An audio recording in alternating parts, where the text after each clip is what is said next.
క్రీస్తునందు ప్రియులారా, యూట్యూబ్ ద్వారా ఈ యొక్క సద్భక్తి అనే కార్యక్రమాన్ని వీక్షిస్తూ బలపరచబడుతున్నామని తెలియజేస్తున్నాను. మీకు అందరికీ కూడా మన ప్రభువును రక్షకుడైన యేసుక్రీస్తు నామములో వందనాలు చెల్లిస్తా ఉన్నాం.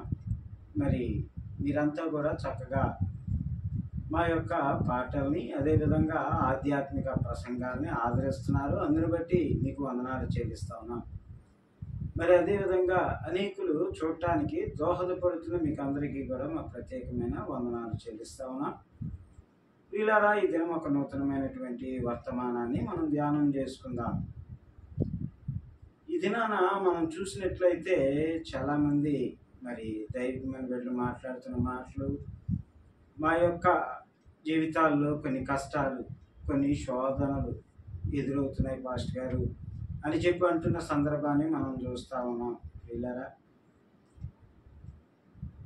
ఈ లోకంలో మన జీవితాల్లో దేవుని యొక్క వాక్యాన్ని మనం ధ్యానం చేస్తున్నప్పుడు మరి దేవుడు రాయించిన మాటను మనం చూస్తాం. అపోస్తలుడైన పౌలు కొరింథీ సంఘానికి రాసిన మొదటి పత్రిక 10వ అధ్యాయం 13వ వచనంలో చూస్తే అక్కడ రాయబడి ఉంటుంది ఈ విధంగా: సాధారణంగా మనుషులకు కలుగు శోధనలు తప్ప మరి ఏది మీకు సంభవించలేదు. దేవుడు నమ్మదగిన వాడు. మీరు సహింపగలిగినంతకంటే ఎక్కువగా ఆయన మిమ్మల్ని శోధింపబడనీయడు. అంతేకాదు, సహింపగలుగుటకు ఆయన శోధనతో కూడా తప్పించుకుని మార్గమును కలుగ చేయును అనేటువంటి మాటని మనం చూస్తూ ఉన్నాం. మనం లేఖనాల్లో జాగ్రత్తగా మనం గమనించినట్లయితే సాధారణంగా మనుషులకు కలుగు శోధనే దేవుడు మన జీవితాల్లో అనుమతిస్తాడు అనేటువంటి విషయాన్ని మనం చూస్తూ ఉన్నాం. ప్రియులారా, క్రైస్తవ జీవితంలో శోధన అనేది లేకపోతే కష్టము అనేది లేకపోతే పరీక్షింపబడడం అనేది లేకపోతే అది నిజమైన క్రైస్తవ జీవితం కాదని ఒక గొప్ప దైవ సేవకులు సెలవిచ్చారు. చూడండి, లేఖనాల్లో కూడా మనం చూస్తాం, సద్భక్తితో బ్రతకనుద్దేశించిన వారు శ్రమలు పొందుదురు. కాబట్టి శోధన, శ్రమ అనేది క్రైస్తవ జీవితంలో ఉంటేనే అది నిజమైన క్రైస్తవ జీవితముగా బైబిల్ సెలవిస్తూ ఉంది. కారణం ఏంటంటే మరి ఆ శోధన లేకుండా అయితే క్రైస్తవ జీవితం ఉండదు.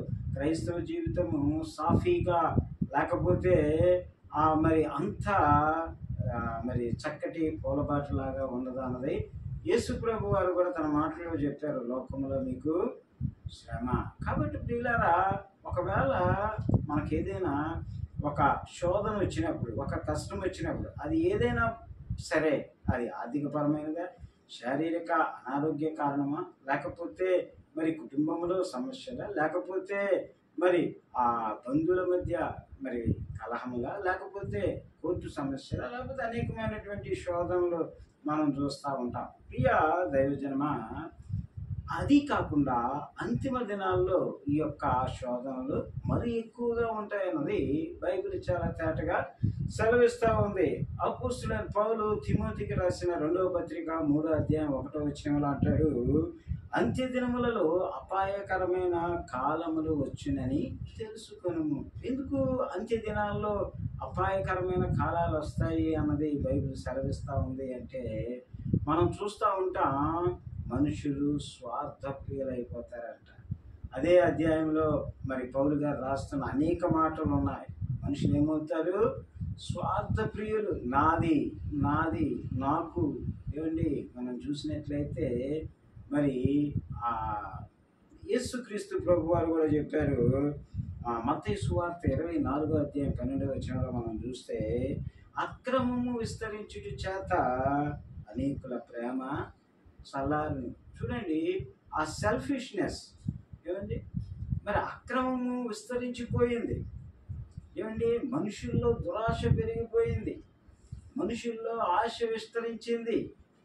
ఏమండి, దాన్ని బట్టి ఏమవుతుంది అంటే, పక్కనోడిది కూడా నాకే కావాలి, నాది నాకు ఉండాలి, పక్కన వాడిది కూడా నాకే కావాలి అనేటువంటి ఈ దురాశ వలన ఏమండి, యేసుక్రీస్తు ప్రభు వారు చాలా తేటగా చెప్పారు, అక్రమము విస్తరించుట చేత అనేకుల ప్రేమ చల్లారు కదండి. ఎప్పుడైతే క్రమము లేకుండా ఉంటుందో, అక్రమము అనేది ఉంటుందో, అక్కడ ప్రేమ ఉండదు. ఎందుకంటే ప్రేమ కలిగి ఉన్నవాడు క్రమంగా ఉంటాడు, ప్రేమ లేనివాడు అక్రమంగా నడుస్తాడు, అక్రమంగా విస్తరించాలని ఆశపడతా ఉంటాడు. ప్రియులారా, ఈ శోధనలు మరి అనేక రకాలుగా ఈ దినాన మనం మనుషుల జీవితాల్లో వారిని ఇబ్బంది పెడుతున్న సందర్భాన్ని మనం చూస్తూ ఉంటాం. ఏమండి, కాబట్టి ఈ శోధనను గురించి మనం గమనించినట్లయితే, ఈ శోధన దేవుడు చెప్తున్న మాట, ఎంతైతే శోధన నీవు అనుభవించగలవో, ఎంతైతే శోధన నీవు సహించగలవు, అంత మాత్రమే. దానికి మించింది దేవుడు నీ జీవితంలో అనుమతించడానికి ఇష్టపడాలి. పిల్లరా, మరి శోధనను శోధనగా గుర్తించే వ్యక్తిగా మన జీవితాల్లో మనం ఉండాలని దేవుడు ఆశపడతా ఉన్నాడు కదండి. మనం గమనించినట్లయితే ప్రియులారా, యాకోబు పత్రికలో ఈ మాటలు చాలా తేటగా రాయడం జరుగుతుంది. శోధనని శోధనగా గుర్తించాలి కదండి. మరి శోధన ఎందుకు వస్తుంది మనుషుల్లో? మరి శోధన మనం గమనించినట్లయితే మరి ఏ విధంగా వస్తుందని రాయబడిందంటే, యాకోబు పత్రికలో మనం చూస్తా ఉన్నాం, ప్రతివాడును తన స్వకీయ దురాశ చేత ఏడవబడి మరులు కొల్పబడిన వాడే శోధింపబడిన. చూడండి, లేఖనంలో చాలా తేటగా చెప్తున్నాడు. ఈ శోధనకు గురి అయిన వ్యక్తి ఎవరైనా ఉన్నారు అంటే, ప్రతివాడు ఏమంటే తన స్వకీయ దురాశ, ఏమంటే సొంతగా ఒక దురాశ పెట్టుకొని. బైబిల్ చాలా తేటగా చెప్తుంది, నీకు దేవుడిచ్చినట్టు అంత మాత్రంలోనే నీవు సంతృప్తి కలిగి ఉండని చెప్తుంది. కానీ ఈ అక్రమము చేయాలనుకునే వ్యక్తి ఆ దురాశకు తగినట్టుగా జీవించడం కదండి. తన స్వకీయ దురాశ, అది దేవుడు పెట్టింది కాదు, తనకు తానుగా దురాశపరుడైనప్పుడు ఏమవుతుంది అంటే, ఆ దురాశ చేత ఏడవబడి మరులు కొల్పబడతాడట. చూడండి, ఈ పదాన్ని మనం జాగ్రత్తగా ఆలోచిస్తే, మరులు కొల్పబడడం అంటే మరి ఆ విషయాన్ని మర్చిపోదామన్నా మర్చిపోవాలి కదండి. కొంతమంది ఏం చేసినా పర్లేదు ధనవంతులు అయిపోవాలి, కొంతమంది మరి ఏ మార్గం గుండా వెళ్ళినా పర్లేదు స్థితిమంతులు అయిపోవాలి. చూడండి, ఇది అంతా కూడా దురాశ. ఆ దురాశ చేత ఏడవబడతా ఉంటాడంట. అంటే ఒక దగ్గర స్థిమితంగా కూర్చోలేడు, మనశ్శాంతిగా ఉండలేడు, ఒక దినము మరి రెస్ట్ తీసుకొని ఉండగలిగినటువంటి పరిస్థితి ఉండదు. మరులు కొల్పబడడం అంటే ఎంతసేపు ఎక్కడున్నా అదే గుర్తొస్తూ ఉంటాడు కదండి. ఈ దురాశ ఏం చేస్తుంది ఆ మనిషిని అంటే, మనం చూసినట్లయితే ప్రియులారా, భయంకరమైన శోధనకు గురి చేస్తారు కదండి. అక్కడ రాయబడిన మాట మనం 15 రోజున చూస్తాం, దురాశ గర్భము ధరించి పాపమును కనుక పాపము పరిపక్వమై మరణము కనుక. మన బైబిల్లో మనం చక్కగా చూస్తాం, మరి పాపమే మరణానికి కారణమైనటువంటి విషయం. ప్రియులారా, ఈ శోధనలో మరి తన స్వకీయ దురాశ చెప్పున పడతాడు తప్ప దేవుడు అతనిని శోధించాలి అని అనుకోడు. ఒకవేళ అతనికి ఏదైనా శోధన వచ్చినా కూడా మరి అసహించగలిగినటువంటి శోధన మాత్రమే, అంతకు మించి కాకుండా. అదే కాకుండా దానికి మార్గాన్ని కూడా నేను ఇస్తాను అని చెప్పి దేవుడు చెప్తున్నాడు. చూడండి, మరి ఆ 3వ అంశాన్ని మనం చూస్తే, సాతాను కుట్రలను మనం ఎరిగి ఉండాలి. చూడండి, అపోస్తలుడైన పౌలు కొరింథీ సంఘానికి రాసిన 2వ పత్రిక 2వ అధ్యాయం 11వ వచనంలో మనం ఈ 2 పదాలని చదివినప్పుడు చూస్తాం, సాతాను మనలను మోసపరచకుండునట్లు. ఏమండి, సాతాను ఏం చేస్తుందంటే మనల్ని మోసపరుస్తూ ఉంటారు. ఇంకా మన కింద చదువుకున్నట్లయితే, సాతాను తంత్రములను మనము ఎరగని వారము కాదు. ఎందుకంటే సాతాను మన జీవితాల్లో నెమ్మది లేకుండా చేయటానికి, మనల్ని శోధనకు గురి చేయటానికి, మనల్ని ఇబ్బంది పెట్టడానికే అది చూస్తారు. అందుకే మనం గమనించినట్లయితే మరి ఆ సాతానుకు చాలా పేర్లు ఉన్నాయి. ఏమండి, శోధకుడు అనేటువంటి పేరు ఉంది సాతానికి. మరి అంతేకాదు అబద్ధికుడు అనేటువంటి పేరు ఉంది సాతానికి. అంతేకాదు నేరారోపణ చేసేవాడు అనేటువంటి పేరు ఉంది సాతానికి. మరి ఆటంకపరిచేవాడు అనేటువంటి పేరు ఉంది సాతానికి. అంతేకాదు గర్జించే సింహం లాంటి వాడు. మరి అంతేకాకుండా వాడు వెలుగుదూతగా కనిపించగలిగినటువంటి శక్తిమంతుడు ఈ యొక్క సాతాను. పిల్లరా, ఈ సాతాను యొక్క పని ఏంటంటే మరి వివిధమైన తంత్రాలను గర్భించి మనుషుల్ని శోధనకు గురి చేస్తూ ఉంటారు. చూడండి, ఒక్కొక్కసారి మనము శోధనలో పడుతున్నాము అంటే, అందుకే పౌలు మనల్ని హెచ్చరిస్తూ చెప్తున్న మాట, మరి సాతాను తంత్రాలను తెలుసుకోవాలి. సులువుగా చిక్కులు పెట్టేటువంటి ఆ తెలివితేటలు కలిగినది సాతాను. అది సులువుగా చిక్కులు పెడతారు, శోధనలకు దించుతారు, ప్రమాదంలోకి దించుతారు. వీళ్ళరా, కాబట్టి శోధింపబడుతున్నప్పుడు మనకు అర్థం కావాల్సిన విషయము, మన స్వకీయ దురాశ చొప్పున మనం శోధింపబడుతున్నామా, లేకపోతే సాతాను తంత్రముల వలన మనము శోధింపబడుతున్నామా? మనం చూసుకున్నట్లయితే శోధనలు ఉండేటువంటి స్థలములో నుండి మనము పారిపోతూ ఉండాలి. మనము మన భక్తి జీవితాల్లో మన దేవుని వెంబడించేటువంటి మనుషులు వారి యొక్క భక్తి జీవితాల్లో సాతాను శోధన కలుగ చేసేటువంటి స్థలాల్లో నుంచి మనం గమనించినట్లయితే అపోస్తలుడైన పౌలు తిమోతికి రాసిన మొదటి పత్రిక 6వ అధ్యాయం 9 నుంచి 11 వచనాల్లో అక్కడ రాయడం జరుగుతాయి. మనం చూస్తూ ఉన్నాం, శోధనలు ఉంటాయని స్పష్టంగా తెలిసిన స్థలాలకు మనం దూరంగా ఉండాలి. అపోస్తలుడైన పౌలు గారు మరి తిమోతికి రాస్తూ హెచ్చరిస్తున్న మాటలు మనం చదువుతూ ఉన్నాం. మొదటి తిమోతికి రాసిన పత్రిక 6వ అధ్యాయం 9వ వచనం, ధనవంతులగుటకు అపేక్షించువారు శోధనలోను ఉరిలోను అవివేక యుక్తములను హానికరములైన అనేక దురాశలలోను పడుదురు. అట్టివి మనుషులను నష్టములోను నాశనములోను ముంచివేయును. చూడండి, కాబట్టి ఇక్కడ చాలా వివరంగా చెప్తుంది, దైవజనుడా నీవైతే వీటిని విసర్జించి నీతిని, భక్తిని, విశ్వాసమును, ప్రేమను, ఓర్పును, సాత్వికమును సంపాదించుకున్నటకు ప్రయాసపడము అని చెప్పి చాలా వివరంగా చెప్పడాన్ని మనం చూస్తూ ఉంటాం. అయ్యగారు హోసన్న మినిస్ట్రీస్ నుంచి ఒక చక్కటి పాట మనకు తెలుసు, శోధింపబడు వారికి మార్గము చూపించి తప్పించువాడవని, నా సిలువ మోయుచు నీ సిలువ నీడలో విశ్రమింతును అంతము వరకు, నా సిలువ మోయుచు నీ సిలువ నీడలో విశ్రమింతును అంతము వరకు. హల్లెలూయా యేసయ్యా నీకే స్తోత్రమయా, హల్లెలూయా యేసయ్యా నీకే స్తోత్రమయా. మహాగణుడవు మహోన్నతుడవు పరిశుద్ధ స్థలములోనే నివసించువాడు.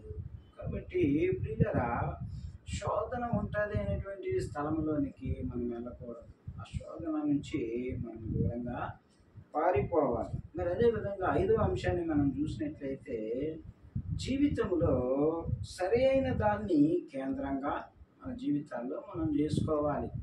మనము అంటే మన యొక్క ఫోకస్ అంతా, మన యొక్క గురి అంతా దాని మీదే ఉండాలి.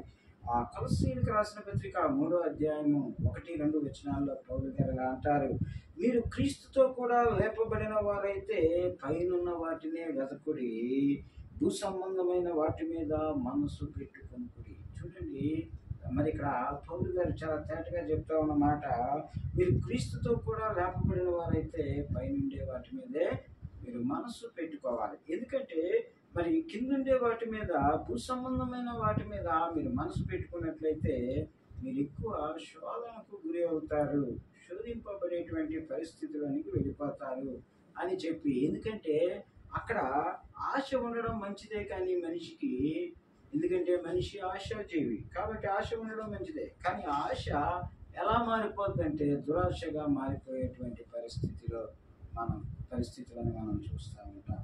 ఇలా 6వ విషయాన్ని మనం చూసుకున్నట్లయితే, ఈ శోధింపబడకూడదు అనేటి దాన్ని మనం జాగ్రత్తగా గమనించినట్లయితే, మరి క్రీస్తు విజయాన్ని ముందే సంపాదించారు అన్న సంగతి మనం గుర్తెరిగిన వారిగా, తెలిసిన వారిగా ఉండాలి.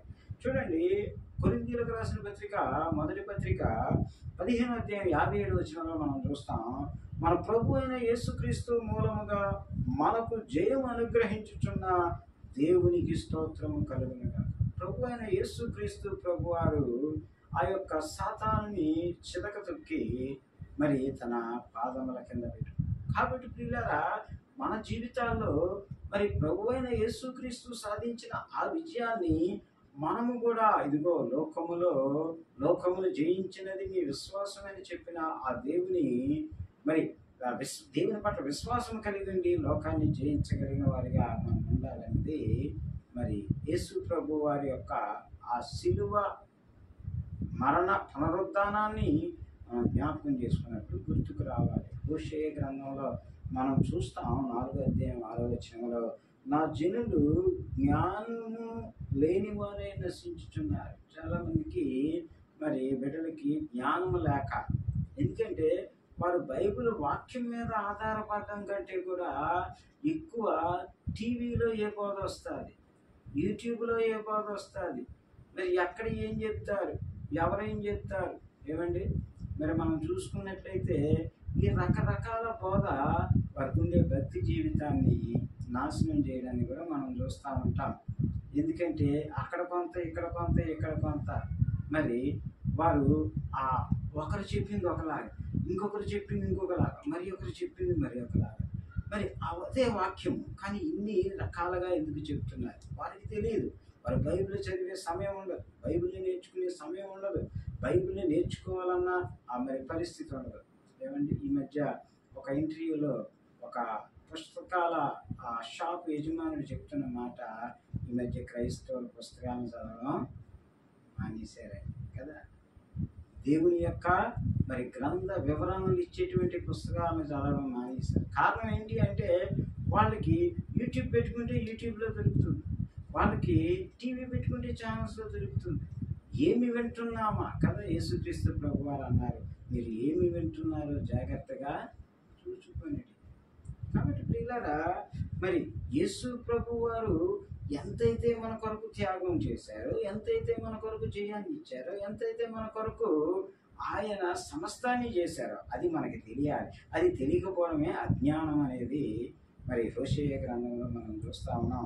4వ అధ్యాయం 6వ వచనంలో, నా జనులు జ్ఞానము లేని వారే నశించుతున్నారు. నీకు జ్ఞానం ఉన్నప్పుడు దేవుడు ఏంటి అన్నది నీకు అర్థమవుతూ ఉంటుంది.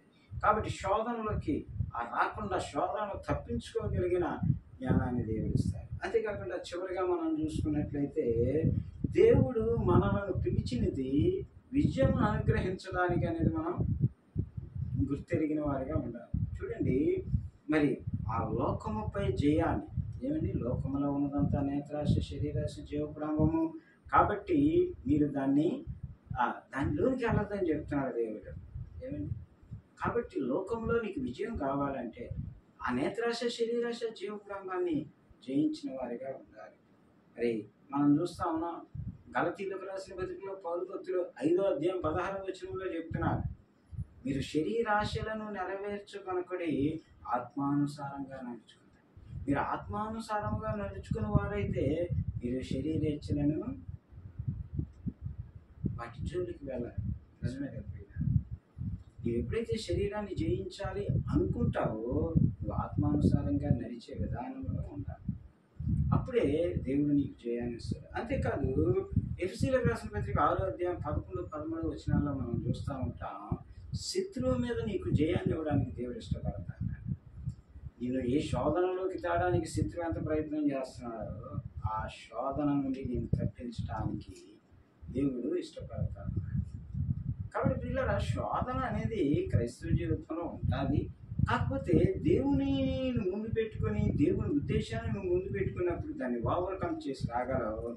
దేవుడు మరి ఆ హెబ్రీయులకు రాసిన పత్రిక 4వ అధ్యాయం ఒక మంచి మాట ఉంటుంది, ఆయన శోధించబడ్డాడు కాబట్టి శోధనలో ఉన్నవారికి సహాయం చేయగలిగిన వాడు ఆయన.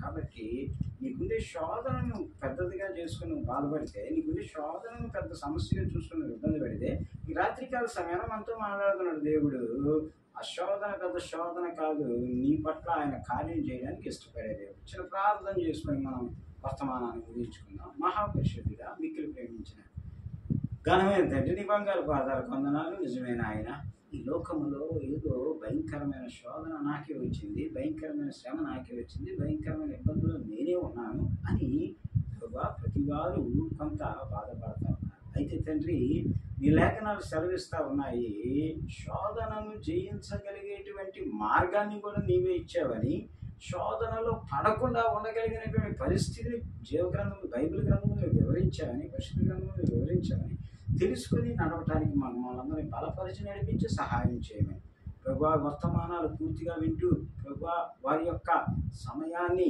ఇదిగోనైనా తండ్రి మరి వింటున్న ప్రతి బిడ్డను మీరు ఆశీర్వదించి దీవించి మహింపులు మీరు చేస్తున్న ప్రతి కార్యాలని వందనాలు చెల్లిస్తాం. త్వరలో రాని నజరేయుడైన యేసు శక్తి కలిగిన నామములో ప్రార్థన అడిగి వేడుకుంటున్నాం పరమ తండ్రి, ఆమేన్. ఆశీర్వాదంతో మనం ముగించుకుందాం. ప్రియులారా, ఈ వర్తమానాలు మీ ఆధ్యాత్మిక జీవితాలకు మరి ప్రయోజనకరంగా ఉంటే అనేకులకు షేర్ చేయడం మర్చిపోవద్దు.